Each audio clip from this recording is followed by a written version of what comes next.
Don't mind us. Hi, everyone.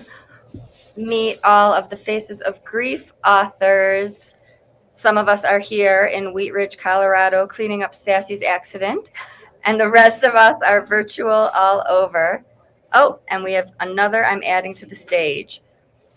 So thank you. We're a little bit frazzled and disorganized. Lisa's joining. You want to lead for me while I hold these crazy dogs? Okay. What am Sassy's I here. saying? There's Sassy. Hi. And here comes Sean. Oh, We're here.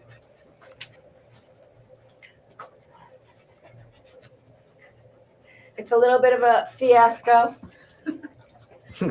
But we are going to talk to the world about our book. Here we go. No, just didn't want to. She's. Who's in Connecticut getting ready for the event tomorrow? Are you guys together? Yeah.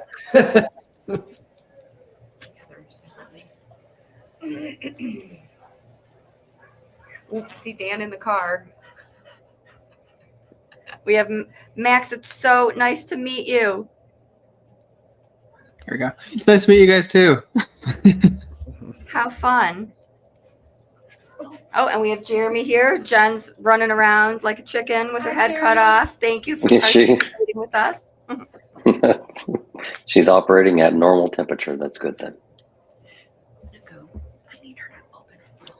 We are streaming on all social media platforms, so you can go ahead and share and let others know. I thought it would be easier than having people try to join us in the Zoom room. But if anybody wants to start and talk a little bit about your chapter or why you said yes, we're all a little bit frazzled over here. So maybe somebody can take the pressure off of us.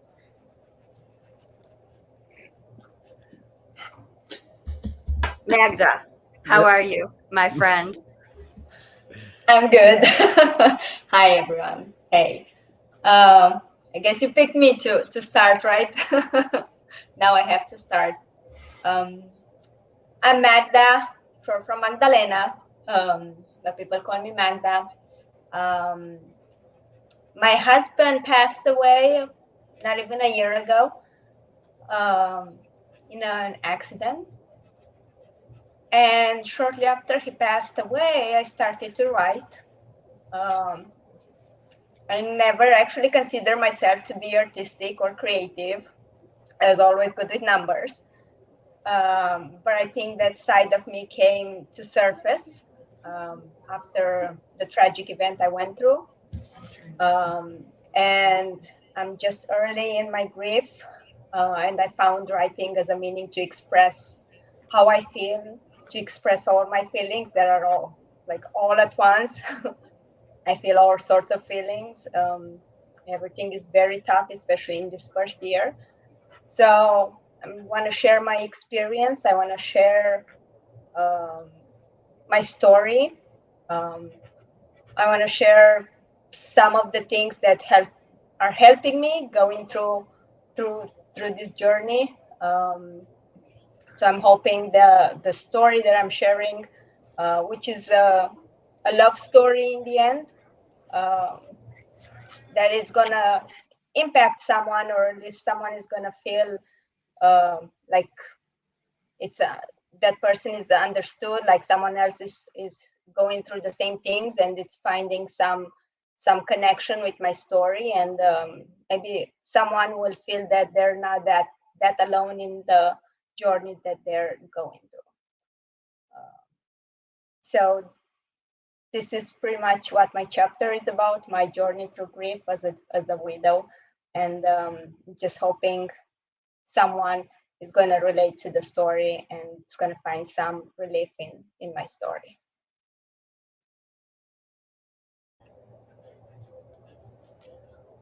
And Miss Magda, who doesn't think she's creative or a writer, had about 3 grammatical corrections from the editor in all of our edits. So it's interesting how we view ourselves and then what happens when someone else takes a look at our work. And Magda posts every month on the anniversary a beautiful post. So it's just interesting that we can look at ourselves and think that we aren't creative or we don't have a story when people have been telling her for about a year how beautiful her writing is. So thank you so, so much for saying yes. Thank you for giving me the chance to do this. Yeah, it's I went outside my my limits when I asked Sam if I can be one of the authors. I was scared of what she's gonna think about it, and she actually said yes. So it just thank you for giving me this opportunity to do this and for believing in me when I did not believe in me. Does anybody feel like following that?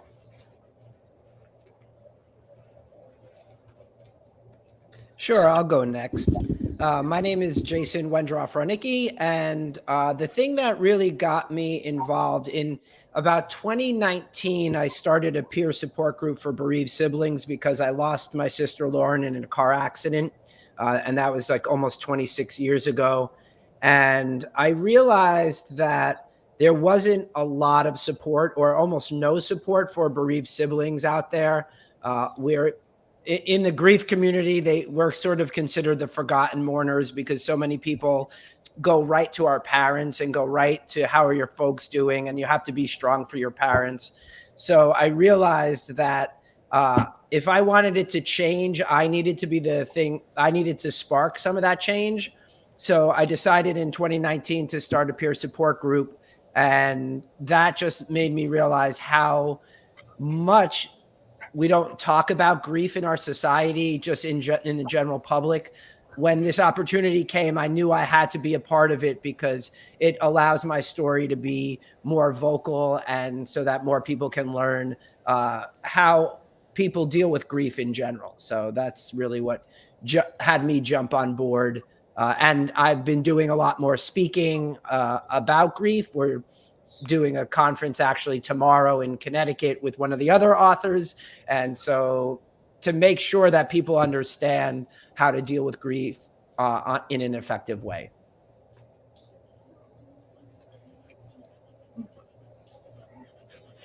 Sorry, we have in and out and panting dogs. But your support groups I have mentioned. I have some of your siblings who have joined my groups, but I have some people who have commented and posted, I would love it if you add a sibling group. And I specifically don't, because there's an amazing sibling group that exists. And we refer, our book has turned into a great resource network that we can just share with each other. So I specifically don't have a sibling group because an amazing one exists with your community. Yeah, and it's amazing how the network has happened just within the author community, you know, of this book itself. So, you know, being here in Connecticut is a result of me saying yes to jumping on board with this book. So I got to meet Kate, and then Kate is now running her conference, and so I would have been over there with you, Sam, if I weren't here with Kate. So. Who else is over there in Connecticut? Dan, are you? Jan is sitting actually right across the table from me. So. Hi, everybody. Yeah, I am here. I live in Connecticut. Jason's actually at my house for the conference that we'll be at tomorrow. I came from grief in a different kind of loss from a different place. I wrote about my divorce and how that had affected me and devastated me. And it was truly a loss of who I was, a loss of the life I thought we were supposed to have, the loss of all my ideas of what I thought marriage should be, and was quite traumatic for me. And so I write about my path. Also, in the middle of it, I became quite ill. So I write about a little bit about that journey as well. And the fact that I grieved my own health, my own body, and the fact that I really felt like it had rebelled against me. And what I used over 20 years ago and continue to use to for balance and to help me overcome or get through some of the more challenging times that still happen, and to hopefully offer and empower people with tools to be able to handle whatever losses they have in their own life, as we all have losses of all different types in all different forms. So yeah.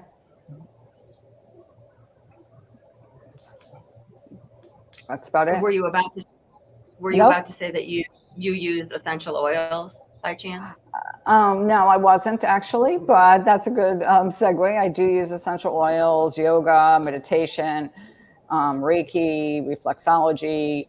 I actually am a health coach now, so I've really took my passion for what had happened to me and decided that I was going to share that with other people regarding their health.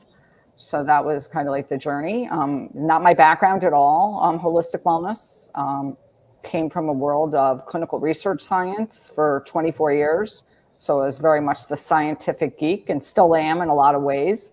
But I am the scientific woo-woo, as my friend calls me, combining both worlds.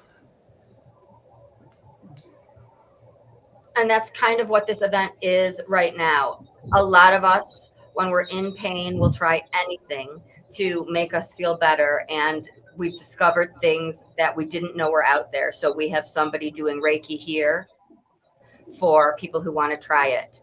We are allowing people to experience these things that we have discovered through our healing journeys that we talk about in our chapters. So that other people struggling who have not found ways to get through their grief can learn some of the things that have helped us. That's why Sassy and Dallas are here, right? Animal therapy is another outlet. So it's not just that we are sharing our stories, we're sharing what's helped us along the way. So Can I sorry, I was going to ask if I could piggyback off of that. Please. What Jan said. Okay, because my journey with grief is also not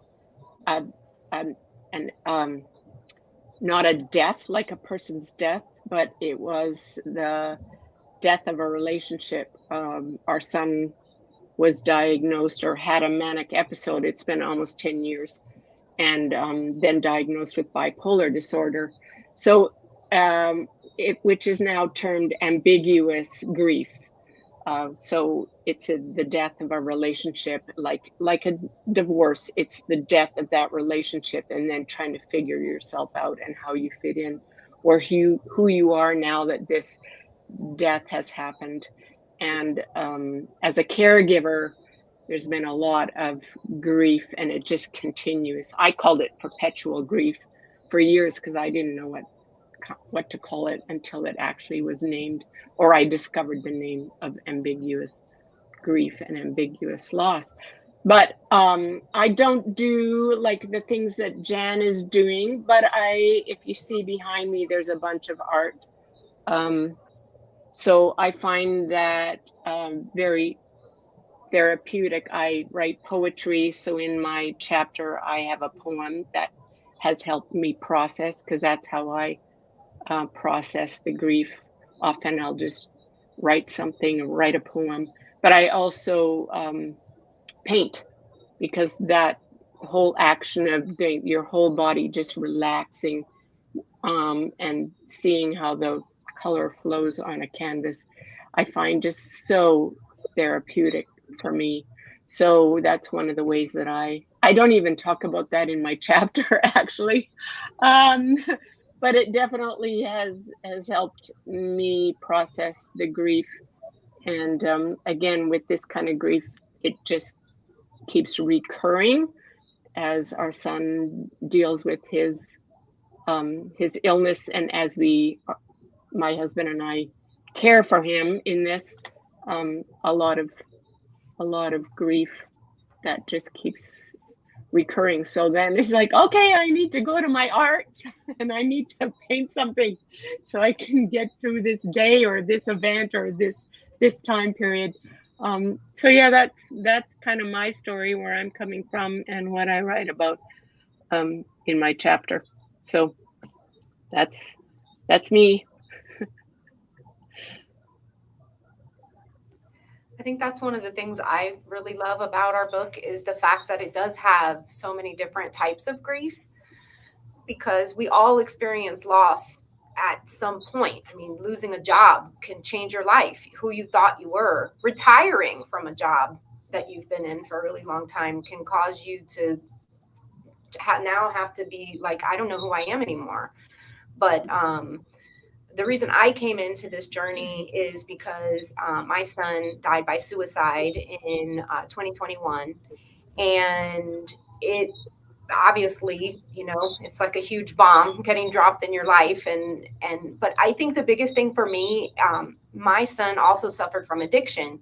And it kind of reminds me of the bipolar situation that you were talking about, because addiction is something that is like riding a roller coaster. When you have a family member that's afflicted, you lose them over and over again. When they're sober, things are great, and then you lose them again. The addict comes into the picture, and you have to almost split that person into two people in order to deal with them. And I know that there's not a lot of parents that are dealing with addicted children that want to talk about it. And when they do talk about it, people don't know how to receive. They don't know what to say, and they judge. I felt that judgment so much. I am an educator, so being even in education, people are looking at me like, what's wrong with you? What are you doing that, your child is suffering from, this addiction? And I want to make sure that when I tell the story of my son and my experience, that people will see that we need to have compassion for one another in so many ways, and just bringing awareness to the fact that it's okay to not be okay, and we need to talk about it. But also, I feel like people don't know what to say when you're grieving, when you do lose a child, and I want to talk about him, and they every time you say their name, people just, it's like freeze, don't move.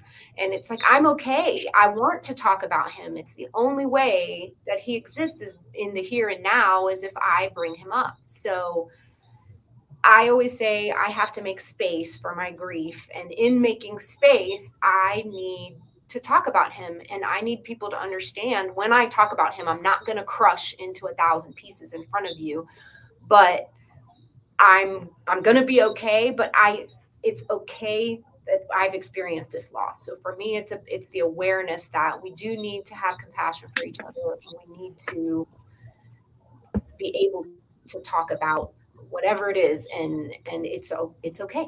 So that's me. So that leads to me, I guess. So in the same vein, my story is about how my fiance passed away from an overdose. Same thing, very much dealing with the stigmas of that. He passed 1 month before our wedding. So I'm also in this gray area of, am I a widow? There's literally Facebook groups that argue about this, that if you weren't married, you're not considered a widow. So it's crazy. So I just want to shed light on that. He was an amazing person, and his amazing qualities now live through me, and I try to embody them in how he was. And also, I found journaling to be a really healing practice, and that started my business, which is Heartstrings Journals. And I guess you'll have to read my chapter to find out all the other details.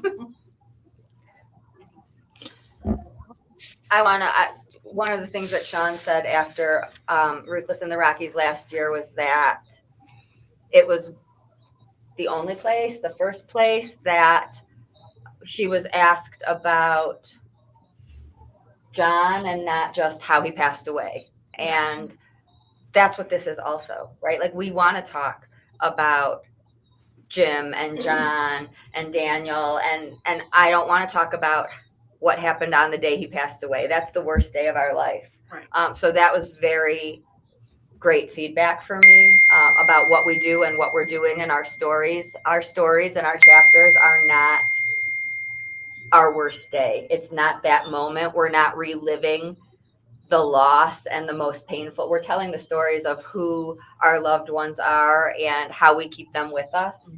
And so that's, 30 stories, 30 wonderful humans or situations. And I think that's something that's important to all of us, that the world needs to know that it hurts us more not to talk about what we've lost or who we've lost. Right. And I think also it's more about how we've rebuilt ourselves after the loss and trying to share that so other people don't have to struggle as much to find the same tools that we struggle to find. We're kind of handing them right to you. I can jump in on that. Brooke Carlock, this is my son, Max Miller. And our story involves the same person. But in my chapter, I talk about the death of my daughter, Libby. But the reason that I do what I do and talk about her so much is because she was amazing. And I want people to know who she was and how she lived. And I also want people to know that you can get through the worst parts of your life and still survive and be okay. And I just like to give people that hope and kind of inspiration for that. And I'll let Max talk about his how it affected him. But for me personally, I had gone through in the span of 18 months. So in 2021, in November, my dad passed away unexpectedly from a heart attack. And then my stepmom overdosed on the day of my dad's funeral and died, completed suicide. And then my mom was diagnosed with pancreatic cancer. And then Libby died in a car accident. She was only 10 years old. And then my mom ended up passing away from pancreatic cancer. So in 18 months, I got hit with like basically the most important people in my life all dying, in such a short amount of time. And it was one of those things where I definitely had very rough, awful months, years. But then it's one of those things where I just said to myself, like, what am I going to do with this? So that it doesn't completely destroy me and I can use it to help other people. So that was kind of my inspiration for the chapter. And I've written my own book and have a YouTube channel and a podcast. And I never did anything in the grief world before all of that happened. But then it was just like, well, if all that stuff is going to happen, I feel like I have to do something with it, or else I'm just going to go nuts. So, yeah. So I guess my version of the story is focused more on, the relationship between a sibling who's passed away, and also I'm not entirely sure if this is unique in the book, but someone who is involved in the accident that took Libby from us. Max was driving the car. Yeah, I was when driving. Libby died. Even though dealing with survivor's guilt in the face of being partially responsible for it, even along with the people telling me it wasn't my fault, it's a freak accident, that kind of thing. So I think it's a unique perspective and one that may not be as prevalent. I'm just going to say it as mom. I think it's super awesome that you are willing, seriously, because there are people out there, I'm sure, in a similar situation that don't want to be in a book or don't want to talk about the fact that yes, I was driving a car when someone was killed. And I just think that's super brave of you to show that you're, I appreciate you're doing okay. Good job. Max, it's really rare for your age group. I asked your mom, and I'm so grateful, but you're going to help so many people at this. It's really difficult for people to share their stories, period. But at this age, you're doing something huge. And I hope one day we'll have a Faces of Grief for young adults, but you're paving the way for that. Yeah, I'm happy to be the bridge, if that makes sense. and we do have one other teenager. She's not here now, but the fact that we have two brave souls willing to, it's hard enough for us. But there are so many young adults going through this. We don't have the skills. You don't have the skills. And so putting it out there and letting other young adults know, this is what I'm going through. You're not alone. We can get through this together. This is a resource for other people who will have something in their hands anytime they need it. Mm-hmm. So I don't think Melissa is here, but we do. We have Melissa and Kaylin, her daughter, but that's, two young adults paving the way. This is very, very big deal. And I thank you so much. I'm happy to go next. My name is Molly. My sister is, down below, Leslie. We wrote our chapter about our father who passed away 10 years ago. 2 weeks ago was 10 years. And we lost him very tragically and unexpectedly. And we actually wrote our chapter apart.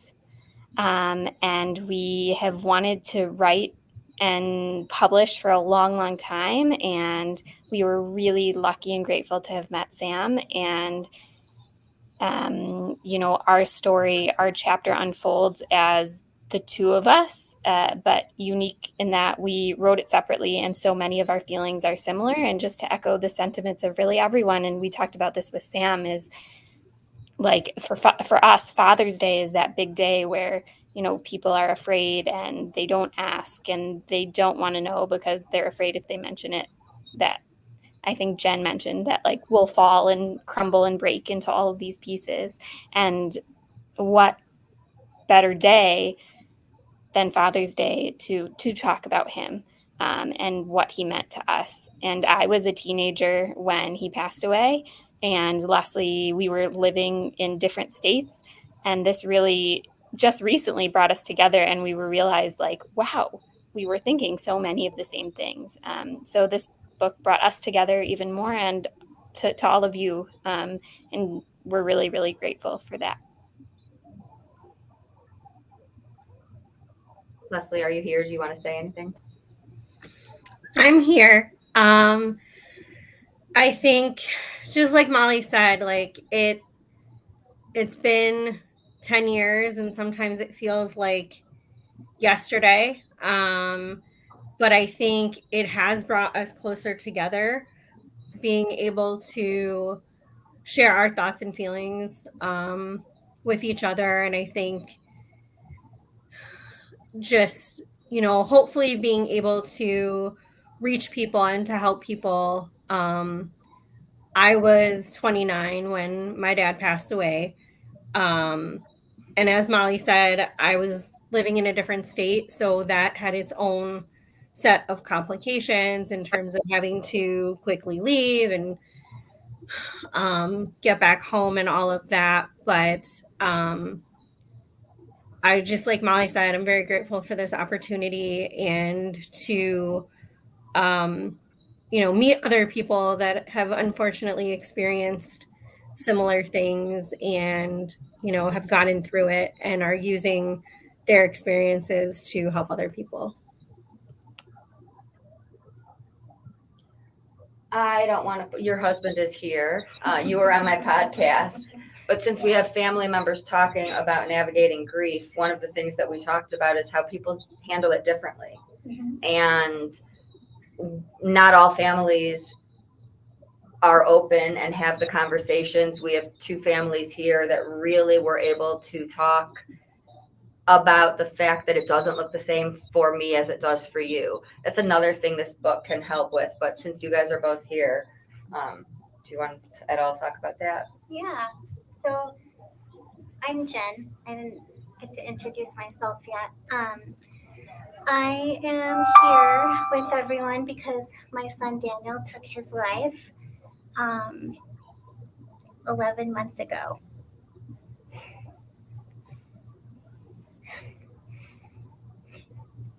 Grief has become one of my favorite things to talk about, which sounds so weird, I know. But like Lisa said, me talking about Daniel and sharing my grief keeps Daniel alive. And it helps other people. And I knew from the very beginning that my job was going to be to help other people get through this, because they should not have to do it alone. And to teach people that when you have a loss as profound as a child, that it never goes away. And that in spite of the fact that people think you're going to get better one day, or that you're going to get over it somehow, that's just not true. But we have to learn to live with grief. She has to become our friend. And so I love sharing about it. And to Sam's point, one of my favorite things to talk about is how families grieve differently. Not my family and Lisa's family, but like myself and my husband. Even though Daniel belonged to both of us, we grieve very differently. And learning how to embrace that and how to understand and talk about those differences makes getting through this together so much easier, if it can even be called easy. I was like shocked. I don't remember the number, but shocked at the statistics of how many parents divorce after they lose a child, which is another loss. And so it's devastating. So one of my goals is to teach people how to grieve together and how to share and how to understand that we grieve differently and we hurt the same.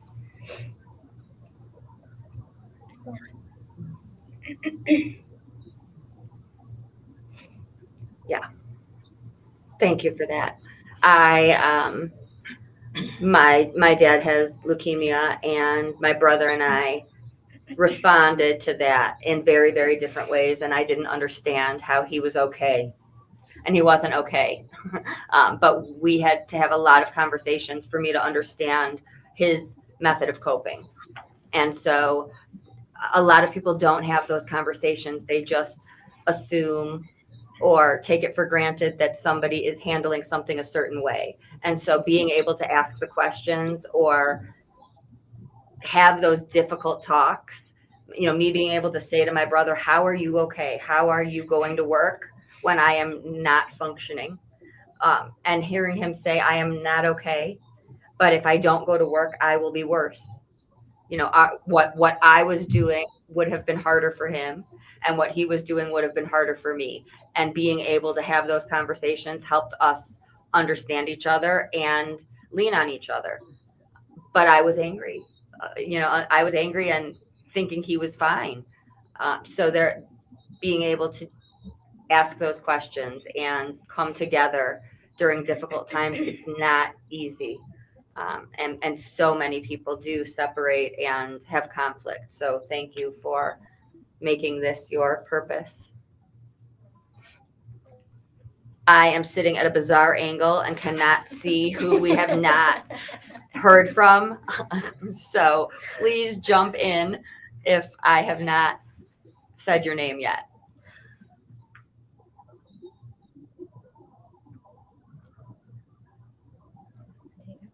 Yeah, Dan. I'll go. I was trying to hide. No kidding. I kind of keep coming in and out of service here, so hopefully you guys can hear me okay. We are on our way to New York for the weekend. Just my wife and I. So, but I kind of almost fell into this opportunity. I was actually joining Grief Hab to support Jason. As Jason and I have known each other since almost the beginning of my journey 5 years ago. And I found out about this opportunity for him, and I said, that's great, that's awesome. I think I even told him, look, you're living the dream that I want. So at one point, I think it was Memorial Day weekend, I was getting ready to go back to one of my favorite events. We were coming around to Brad's anniversary, and I was talking to my neighbor, and he said, "Look," he goes, "sometimes we gotta take the door when it's open to us." And 45 minutes later, I saw the post from Sam that the opportunity was still around for me to submit my work, and I jumped at it because I said, "Why not? You know, why not me?" You know, and I'm very grateful that I did it. I've been writing poetry for well, actually before Brad died. I was kind of dabbling in it, and then Brad died, and that's when things kind of changed. It was my way to write. It was my way to process. I couldn't talk about what I was feeling, but I sure as heck could write about it. And I could write a 4-sentence stanza, call it poetry, and I was able to use imagery and whatever I needed to get what was up here on the paper, so I could continue to heal, process, and up to date, I have over 200 pieces of poetry in the last 5 years. So I have submitted 6, all kind of ranging from encouragement to kind of what grief is to me, what it looks like to me.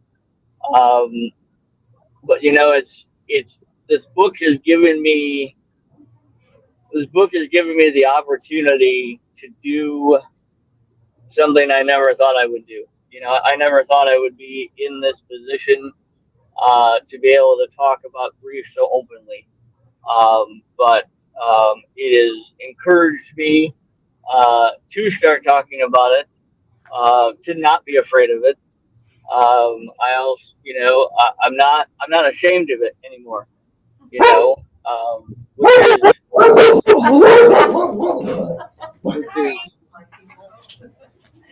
which is very difficult, because I think, you know, as for me as a guy, you know, it's difficult to discuss my feelings and my position.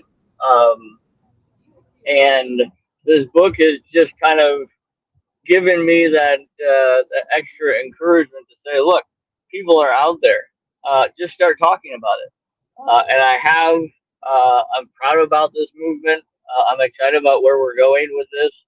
I also actually have an opportunity now because of this book. I had a conversation just this last week, I think on Tuesday, with a assisted living home, and I asked him. I said, "Do you have a grief program for your residents, for your staff?" And he told me, he goes, "No, he goes, you'd be willing to come in and start discussing a way that we can start a program for my staff and also for my residents." So here at the end of September, early October, we're going to be starting to put a grief program in place at this residence. And again, this is something I never thought I would do. If you ask Jason, 5 years ago, 4 years ago, when I met him, I couldn't even say a word. Like, you know, I would go to his meetings and I would just kind of sit there. You know, I didn't want to ask the questions. And now I run a poetry Zoom twice a month. I'm out here talking about the book, and Jason can't get me to shut up anymore. So, but that's just a little bit about me and kind of my story.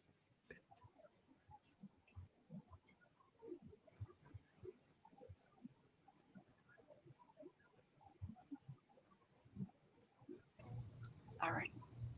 Thank you. We muted because of the dogs. I should also say that the incredible community that we have decided that Sassy needed to share her story as I talked about my healing and my journey. So we do have a story about Sassy losing her dad, written through an animal communicator. 3 different animal communicators helped write the chapter. So that is the last chapter in the book. And Dallas feels a little left out.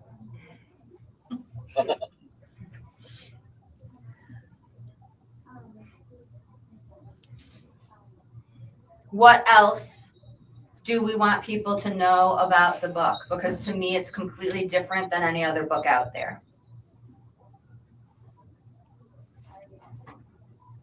I definitely think we should highlight the fact that it has so many points of connection for people. Because even though my son did not die from an overdose, I can relate to Sean's story and the loss and the other, I'm not sure what her name was that shared about her son. But I just know there's lots of different points of connection that can be made. Everybody, like I said, everyone has experienced loss and grief to some degree. And I think the thing that makes this book such a good tool is the fact that it doesn't matter what kind of loss or grief you've had, you're probably going to be able to find a way to connect to one of the stories or some of the stories. So I think in that way, that's what makes it unique and that's what makes it special. Yeah. And literally to the people too, because I know many of us have contact information on there. I know personally, I'm always happy to talk with other people who have gone through similar things, and especially other grieving mothers. Yeah, we have tons of resources that have helped us, but I ended up organizing it alphabetically because exactly what you said, there's overlap.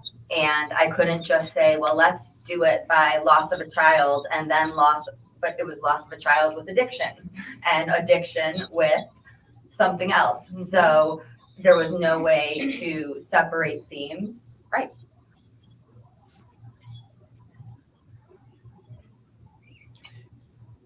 And Go ahead. I think we've all kind of found that one of the things that helps the most is finding those people that really get it and understand what you've been through. So we want to put it out there to anyone that's been through any of the things that we've been through to reach out to us, and we can be that person for you.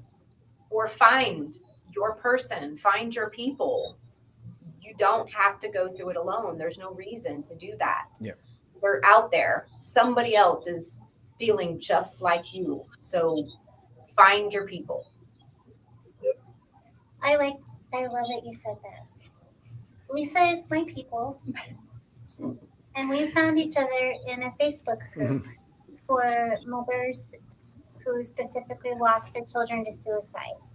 And so I like that she pointed that out, because your people are out there and there are groups everywhere.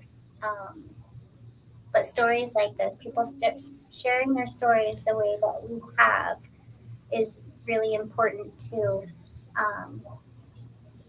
help people not feel alone. Okay, so over 30 stories, over 30 different communities that you can connect with. I think it also, Go ahead. I also think another reason that this book is so amazing is because of the amount of the different variety of stories.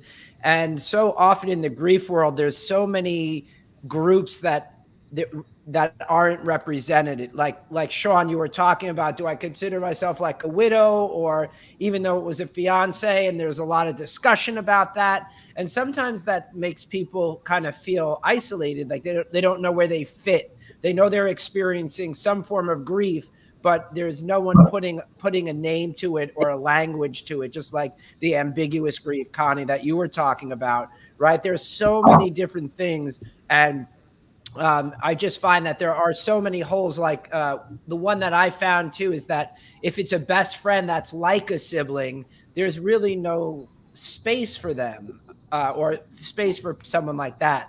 It's because they get left in the dark. And so I think this book really does a really great job of making people realize that they fit somewhere. And so I'm absolutely privileged to be part of this movement. Dan asked me the other day if we had a list of the different types of losses, and I made one for him, and I was just overwhelmed. We have adoption, we have incarceration, we have addiction, we have, we have loss of a spouse, we have loss of a child, we have loss of a sibling, we have loss of a job. We really have covered a lot.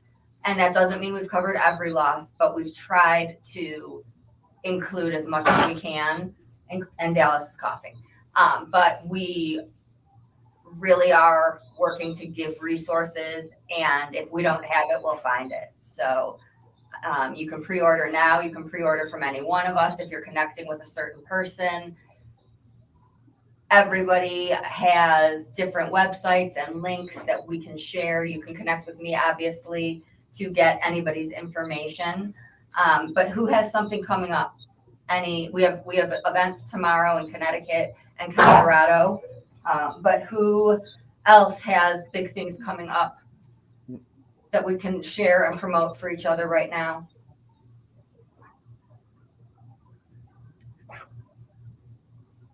Stay tuned and follow the Faces of Grief pages, because we will continue to promote all of the different events that we have going on, and every author's birthday. Jason just had a birthday. There's always something going on with some of us. We'll be having group events like this, but there's always something with one of us. So stay tuned, and you can get everybody's calendar.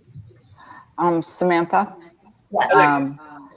It's not like a huge event, like it's not like a planned event, like a conference or whatever, but every week I'm on LinkedIn Audio.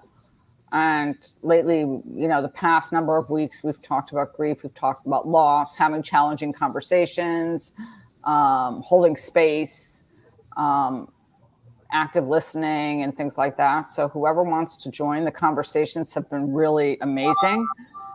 Very heartfelt and very authentic and vulnerable. Like, people are sharing just amazing stories and personal circumstances. So it's just become a beautiful, beautiful space. So every Friday morning at 9 a.m. Eastern Daylight Time. Perfect. I think it's important to point out too. Along those same lines, Oh, go ahead, Jason. Go ahead, Dan. Yeah.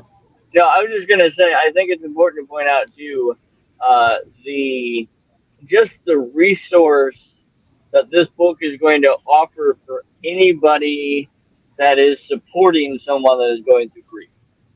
I think we tend to forget about that. The people that are trying to support those that are experiencing any type of grief.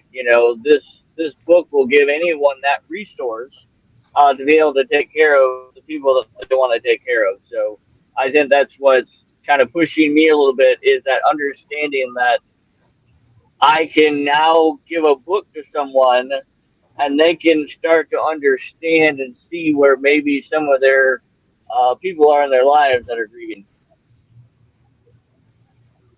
Great point.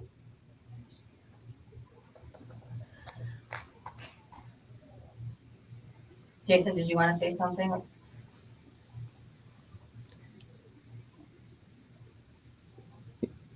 Did you? Thank you. And along the lines of upcoming things, I know every Thursday night I have a peer support group for bereaved siblings. And the website is www.siblingisland.com. And then you could sign up for the weekly emails. So that's just for bereaved siblings, though. Go ahead. So I'm here. My daughter actually thought it would be good for me. My daughter's Sarah. And I recently lost my husband. and actually it's been 11 months also. I'm sorry. And John wasn't any of my children. He wasn't the father of any of my kids. And I just feel really alone because the kids say they understand, but they don't. It wasn't their dad, you know. None of them were really close to John. John and I were only together for 10 years. And I know they need the help. They rescued me down.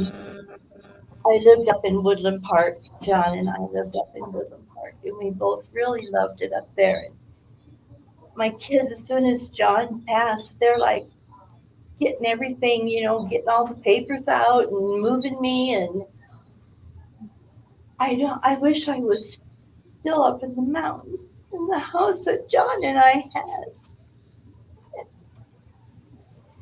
I don't know. They said, you know, Mom, if you move back down here, I have 4 children here, 1 in Omaha.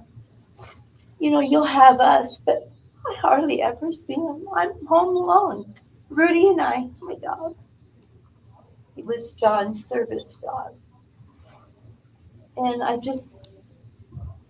don't even know where to start. Now I don't know. I can't quit missing him. He's in a better place. He suffered with MS. And he was in a lot of pain the whole time that we were together. I knew he had MS when I met him. But there was just something of actually what drew me to him. We met on a dating website at our age. And his little profile thing says, I have MS, but MS doesn't have me. But for some reason, I didn't even really know a lot about MS. And then we started dating and talking about it. And he was walking with a cane when I met him, but probably 2 years he was totally in a wheelchair. And I became his caregiver. And I just miss all of that. John and I were together 24/7. And, you know, I stayed with him. And now here I am all by myself. And I'm just lost. I don't know what to do. Sorry. Well, don't be sorry. Yeah, we all get it. You know how these guys We are. do. Well, this is a safe space. We gotta find our people.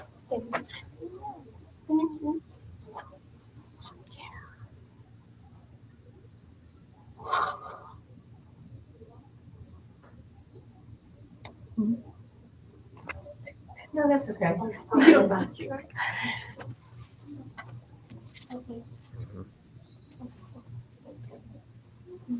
So I guess that's what this is all about. Yeah. No, and family and friends are great. Oh, really? Close. You know, But- I knew. But they don't get it. But that's the power of telling your story, right? Like it's so healing. I knew that he was deteriorating, but you don't think about it. And he had just gotten discharged from the hospital that day. And now I feel guilty because I know you said we don't want to talk about that day, but I feel guilty because when I look back, the signs were all there and I missed I it. feel like my attention is Yeah. correct. I missed all the signs. And he came home from the hospital and he wanted me to sit by him, and I didn't because I had a really bad backache and I needed to lay down. There was something else that I missed everything. So please follow our journeys. Nobody can see me, but you can order from any of our links. You can connect with Jason's group. You can follow Jan's LinkedIn's every Friday morning, Jason's groups every Thursday night. I'll post everything in the Grief Hab group. Faces of Grief, you can pre-order now. It's not available until December. but you can get a sneak peek.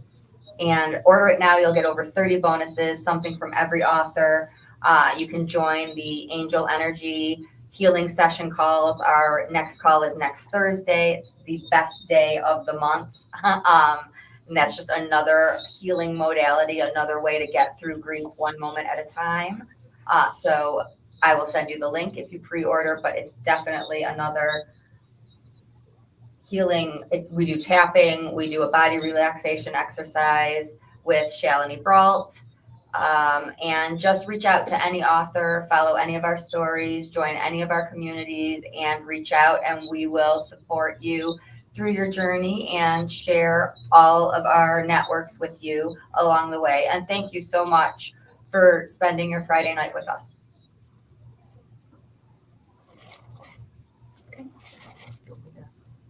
Anybody have anything else? Thanks for making time, everyone, everywhere. National Grief Awareness Day. It's not invisible. We are making our mark. Tomorrow's International Overdose Awareness Day. You can also get a copy of Faces of Mental Illness, the calendar. It's all here. If you get the book, get some of that with it as well.